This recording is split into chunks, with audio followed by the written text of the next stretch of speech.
Yeah, absolutely. Beautiful. Yep, it should be good. We are live. We're back after our poor attempt at roaming live, but we've got Andrew. We've got Andrew here. He is the guy that is the brains behind the Arc Open. I wouldn't say brains, more like the driven brawn, and I had my arm twisted. Yep. And that was how we created it, you know. This is my 19th year at Arc as either a participant and over the last 3 years as an organiser. Yep. And I love Arc. I've spent more of those 19 years travelling from Brisbane to be a participant than when I was down here in Melbourne. Right. Okay, so as a visitor to the event, it's still, and now an organiser, it's still drawing me back because of the key principles of fellowship, partnership, friendship. Yeah, what it encourages. All of the principles of ARC. Yeah. And I don't know whether you know, but my name's on the People's Choice Award for the Players' Choice, more than anyone else's. So, right. So when you get to the 5th award, you sort of go, do I really need to come down and steal that trophy again? Or is it time to put something back in? Yeah. So I hung up the dice and said to the fellas, right, well, maybe I can come down and help out. How about we do paint judging? Because I won a couple of the best painted armies as well, on top of that. And so I finished my playing career at Arc, but was heading down the track of doing the event, doing 40K, and one thing led to another, discussions with Dan, and he goes, we need to run a painting competition. And going one direction, changed to the other, and we're now here 3 years later with Arc Open, which is its own unique sort of event. We have a very different sort of category-based painting competition compared to the other big two that are currently out there. So there's Crimson Brush, which is at CanCon in Canberra. And Crimson Brush is really all about that display painting. It could be busts, it could be figurines. Those are where the best painters put their time and effort, because the reward is that they're flashy and that they're eye-catching. And those are the ones that are at the top of the table there. And we've seen some entries that are very similar to that style of painting that are over there. Yeah, absolutely. But we're a tabletop event. Base tournament. And having run Golden Demon for Games Workshop in the early noughties, I've got a love for the tabletop categories. And our premier category here is probably single miniature. Because none of the other painting competitions have a single miniature category. That's what's got us to here. And today we've got not a record number of entries, but a amazingly high standard of entries this year. We've already been in discussions with the judges, with some of the people, prominent members of the display painting community, about how we can encourage more people to be participants and join in that part of the community. I would say, as a long-time painter, first-time competitor, that entering it in itself has been inspiring. Awesome. For me to want to paint more for the next Arc Open or any other painting competition. So I would say, for anyone out there thinking about it, just jump in. It doesn't. Your quality of your miniature doesn't even matter. You will just want to improve after you turn up here. 100%. You'll enter your model and you'll be like, right, I'm already thinking about next year.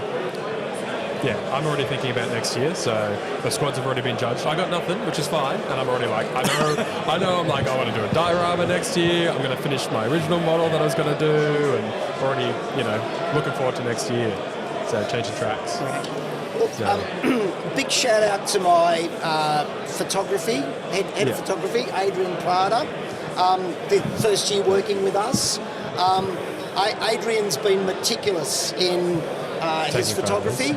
He basically took all day yesterday. I see the presentation of people's models photographed as some of them may never be able to photograph. Yeah. When we go and put a logo on it and we put an award on it and we present that through social media, that's something that we give out and back to you. So, download it, share it, show the prestige of being part of it. We will be looking over the next 12 months as other ways to acknowledge participation. Because as you said, like participating, without a field, you don't have a competition. Yeah. Without trying, there's no comparison. Where do I sit? Yeah.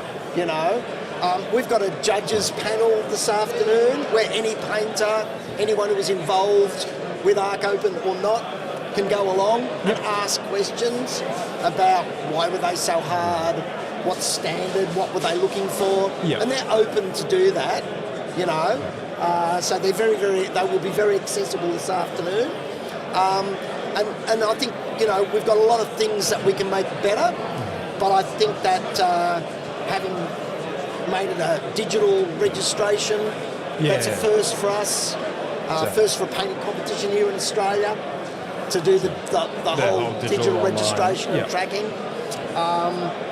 So we've got to had some good advancements this year. Always improving. Yeah, absolutely. Yeah, and I think just to touch on a couple of the points you brought up, being able to bring your miniature and have it like professionally photographed as well, like one of the hardest things I'd say, like obviously with the general aspects of the hobby, is just taking a good photo. It's so hard to represent your model in a photo online, so even if you don't win anything, you're going to get a really nice looking photo of your model at the end of it, and being able to speak to people as well. There's tons of people over there having a look. You can easily strike up a conversation. A lot of people that are over there are people that have also entered, so you can ask questions about their models too. And then obviously at the end of it all, you can speak to the judges as well. So, there's always sort of that social networking aspect, meeting some really cool people and finding ways to improve, or seeing something cool that you've never seen before and work it out. It can be as simple as coming down and checking out the other entries. Yeah, 100%. Like seeing them in person, like you're saying, it's tough to take a photo of a miniature. It's tough to take a good photo of a miniature. And then even having said that, seeing it in person is different to seeing it on your phone. Like they are awe-inspiring. It's phenomenal. And you can get up and close to them, we put some behind glass, but a lot of the larger pieces, they're just on a table with some really nice lighting, and you can get within centimetres of them and have a really close look at them. So, I think the other thing too is big change from last year is we're now on the main floor, and the number of people between games going from one point to the other who have been able to come and experience and see. The milling around, the groups, they're much larger than we had exposure to last year. So I'm hoping that will be another good aspect going forward. Yeah, fantastic. So is there, can you say if there's any pieces that stood out to you immediately? Not going into like judging aspects or anything, but just and like not necessarily from a judging aspect, but maybe like a personal love for that section, like that your army. Well, look, I have to say, I've been so busy making sure that everything's run smoothly. My team, there's Eugene was here with me yesterday. I've got Ben and Luke and Daniel. They're helping out today. They're the ones touching and moving the miniatures around. and because I've got a good number of people, they're all being looked after really carefully. Yeah, awesome. I will say that Adrian is the one who's seen all the miniatures. Yep. So there's a certain Minotaur in the large figurine category that he came over and said to me, "This looks amazing through my photograph, through my camera lens. This is my best in show." personal. So you go and have a look for that Minotaur. I think Adrian's got an eye for miniatures. Love to hear it. Yeah, absolutely. There's also a QR code for people to vote the public themselves for their favourite miniature. Yeah. Yes, absolutely, and thank you for mentioning that. Yeah, it's really important that we have a best in show, which will be chosen by the judges. Yeah. But equally as prestigious is the People's Choice Award. So please find a QR code, enter the form, and you can be entering that until about 2:30 today. So yeah, A few come have a hours look. left. Yep.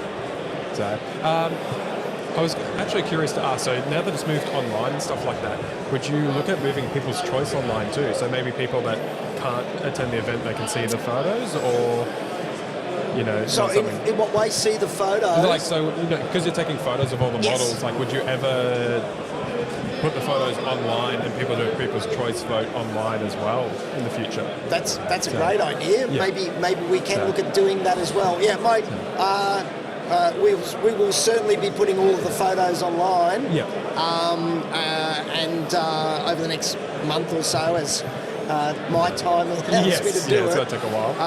And that's a great idea. I'll take that one on board and see whether we do a post-event People's Choice. Look, we finish up this afternoon. Yeah.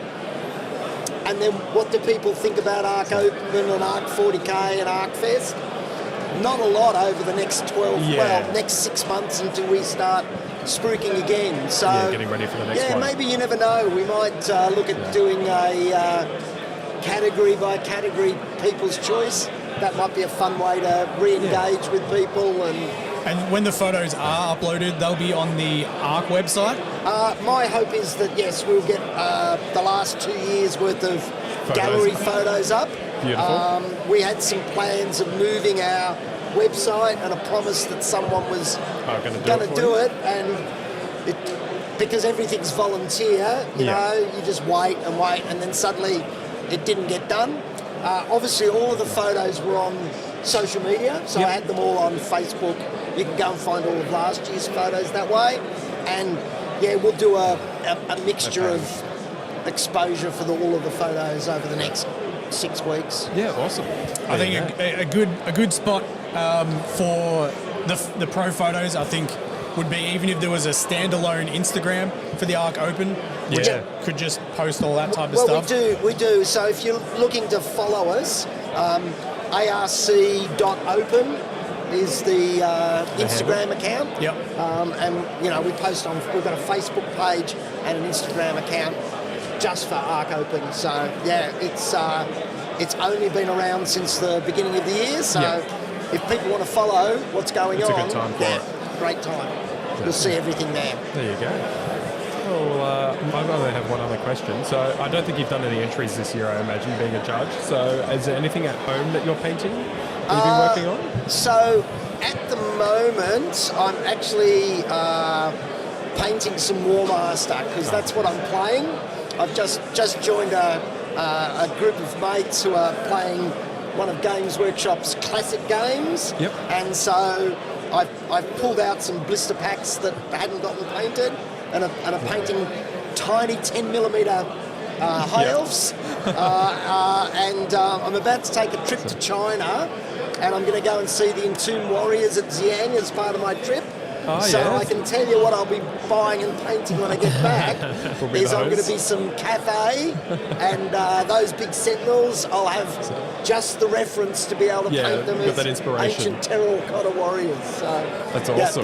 That's probably where I'm going to be over the next 12 months of painting. Do you post any of your own work online? I've got my own site, at Hobby Crusader. So I've got some of my Golden Demon winning entries from over the years posted at the top. Some of the armies on parade that I've been successful with, and then sometimes it's work in progress. Sometimes it's just I start a new project and let's go. And sometimes I pull the camera out and get the gear set up and take some really nice photos and share those as well. So That's awesome. All right. Cool. Well, thank you for joining us. I'm sure you've got a busy day ahead of you. Certainly, So, we're back to greatly judging and appreciate seeing it. where they're up to So, on that, and get prepared for a presentation at 3:30. 3:30, yep. Thank you so much for your time. No worries you. at all. Thank you. I hope we've filled it with some valuable information. It's been awesome. Absolutely. Thank you so much. Cheers, We'll thanks, see you all guys. later. Thank you, Andrew.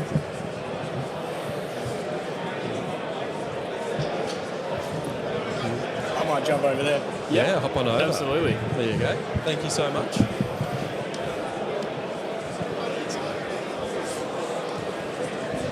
Beautiful. All right, back on the couch after our roaming of the...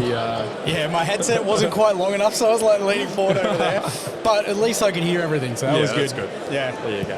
Our ISO is way off, I think. We're pretty dark. Dark, Yeah. potentially, yeah. Not horrible, but yeah. Blending in with a curtain.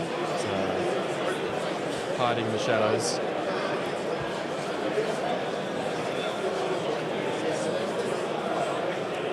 I think we're going to attempt to go live again anyway, aren't we? Yeah. Yeah, better. What time is it? 11. I'm just thinking because the game's about to end. The games have ended, I think. Mark came over before did to he? say hello, I think. He was grabbing some food. It's better. It's definitely better. Maybe we wait to roam once the next game gets started. Oh, for sure, yeah. Yeah. Yeah. I like how Jimmy brought his fruit bowl Yeah, I know. for our coffee table. It looks real fancy. So I won't say how much he spent, but he has bought some stuff. So he bought some more Votan. So Jimmy did. Oh, what for? Yeah, he just bought them from the second-hand Oh, table. he purchased some more miniatures. Yeah. Still But that's dangerous over there, right? Yeah, it is right in front of us. A lot of hobbyists So- have poor impulse control. No. No, What? right? Yeah. So case in point, when you were getting asked earlier about airbrushing, they're like, oh, do you have to buy models and stuff like that? No. I got plenty of those.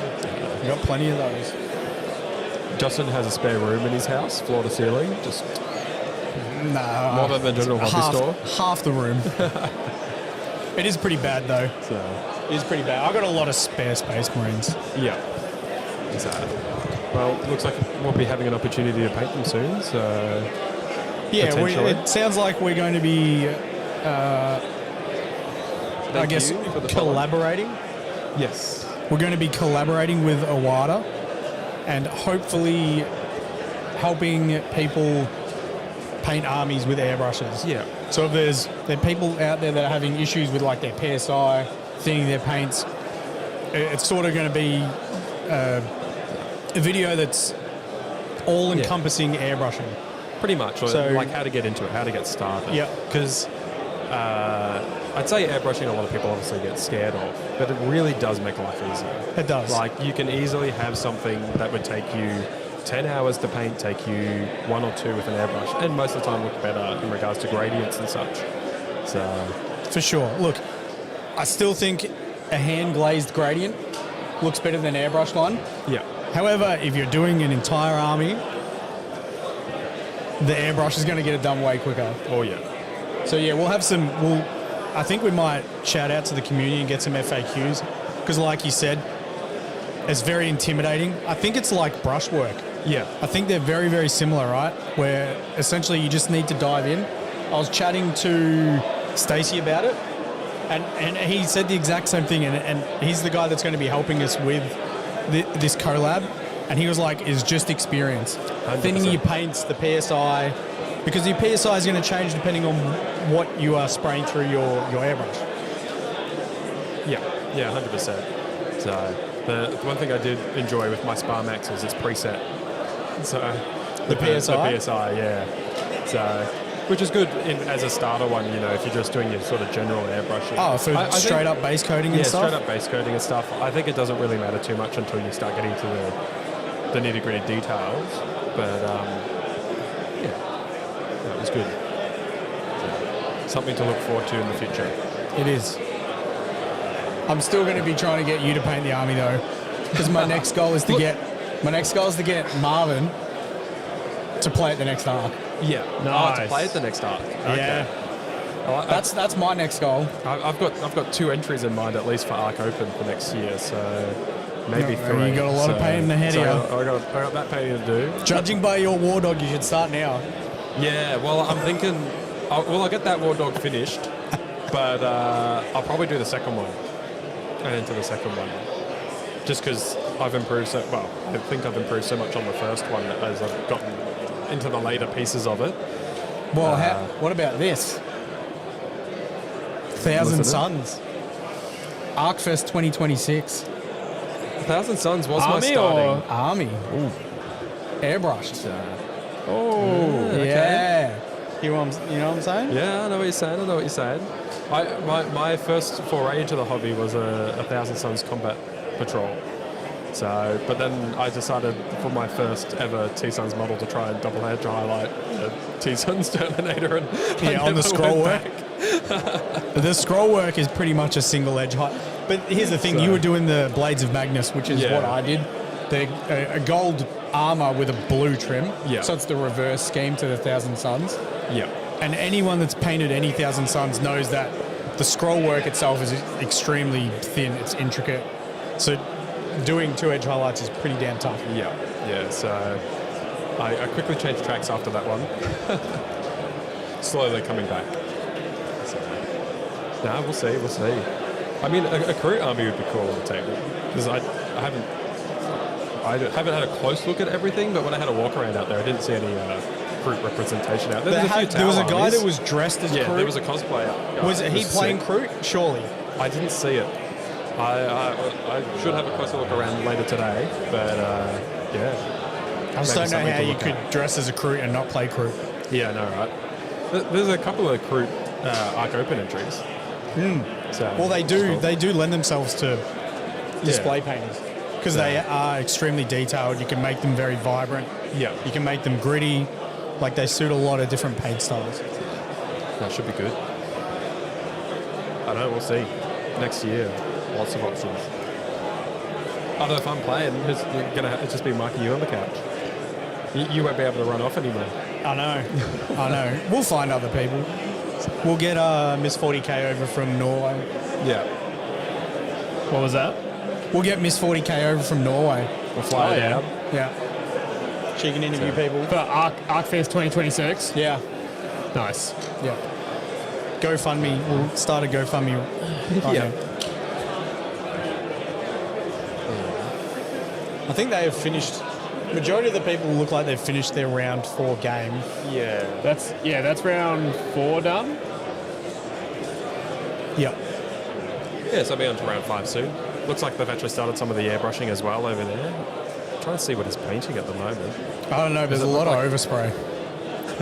That's a Titus. A Titus? Yeah, it's a large Titus miniature. Is that just the legs? I think so. Yeah.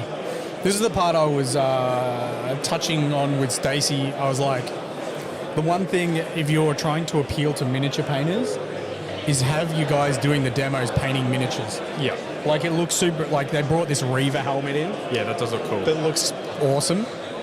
And they've got like a Wolverine helmet over there. They all look phenomenal, but the guys you're trying to appeal to are the guys painting armies. So I would be trying to have your demos on guys painting armies over there. 100%.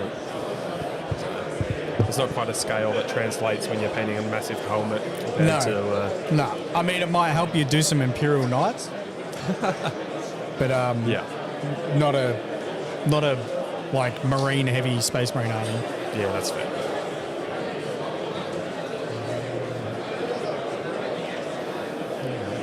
What are we thinking? Walk around after lunch? Yeah. Do we have an early lunch? Yeah, maybe we have an early lunch. Then do a walk around of the So tables. this would be a break now. Then maybe half an hour sit up for round 5. Is the boys? Do these guys want to chat? Yeah, come on Hey, down. wants to have a chat. He's got a dub. This bloke's got a dub. You got a He's dub. pretty confident. No? No? Oh, that looked like the face of a man with a dub. You want to jump in the middle so you can hear? Yeah, get nice and close. Skiing. Oh, nah. It was today, now that I've sort of gotten used to it, it's a little bit less daunting than it was yesterday, but it wasn't a terribly far game. It was 48-61 in their favour. Okay. That's not bad. They had great nights too, which every time I got close to something that I wanted to take out, he just moves it. Yeah. The uppy Danny dudes. Yeah, the uppy downies, but I think I had to use my phone for the rules twice. So I'm getting to understand my rules pretty That's well. fantastic. And so yeah, but no, it's fun. It's been good. As long as I keep playing good people. I've seen a couple of tables getting quite heated. Oh, yeah? Oh, things are getting a bit spicier today. Yeah. Last night we had to rush out with one of our friends that didn't want to be a witness to something that looked like it was going to unfold on one of the tables. Like, it was getting real heated. Yeah? Yeah. Ben's telling us fibs. We were chatting to Ben before, the TO. And I'm like, how's it all been? Have you had any issues? He's like, no, it's all been really good. I mean, Well, but, maybe it didn't but go any apparently further, his but- bad thing is chopping babies in half. So I think his perspective on good and bad is... Ben's got a way with his terminology. You know? So yeah, 2 more games. I think they're actually they must be given strict guidelines on what time tonight needs to be finished up, because they're actually going through and making sure everyone's finished. I think, As you I think can that's maybe hear through this speakers. screaming that I think we are getting summoned again. Looks like it. I'll keep swinging. So that must mean that wasn't our lunch break then. I don't think it was. I During think you have a break after your next. next game. So maybe after the next game, I'll come have another chat with you guys. So it's not. Yeah, just a we're quick gonna drop in grab and some out. food while you guys start game 5. Yeah. And we had some tech issues earlier. We attempted to go live and roam.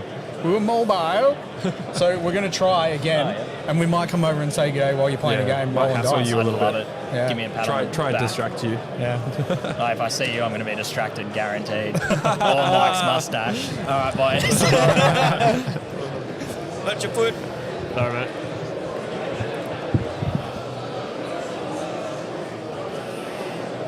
There you have it. So this is what I was hoping we were going to get mid-round from just random gamers. Yeah. But we've spoken about the lights can be a little bit.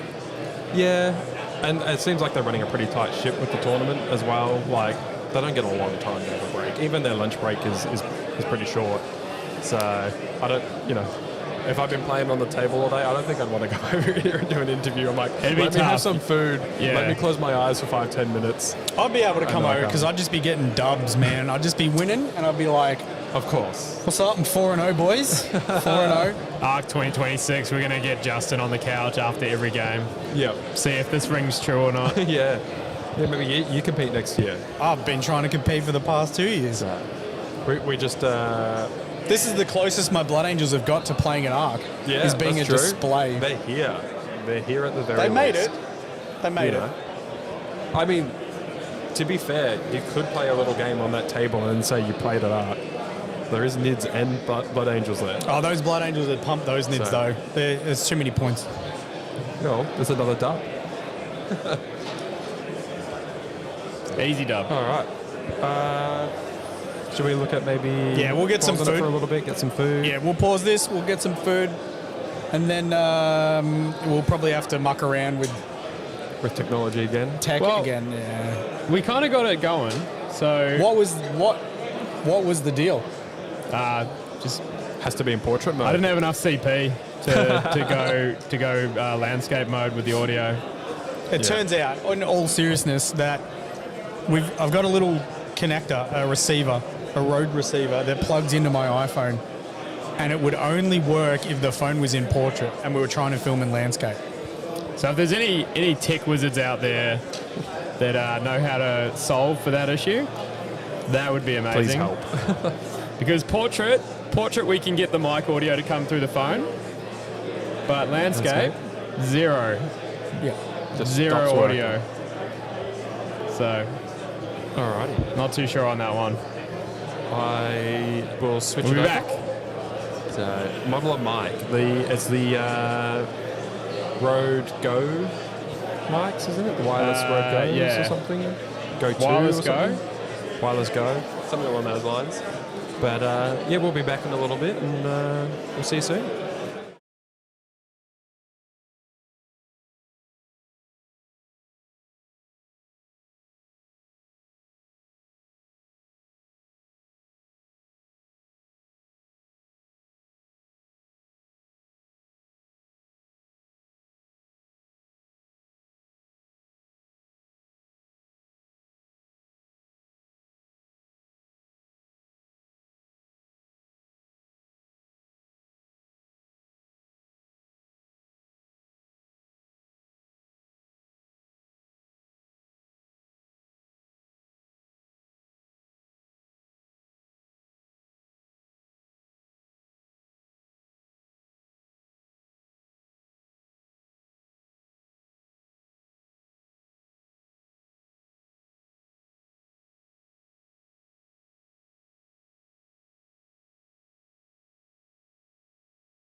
There's no signal from the...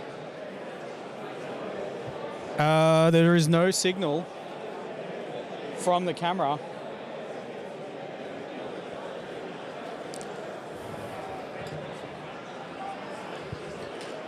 Still no... Why is there no signal? Has it been kicked out?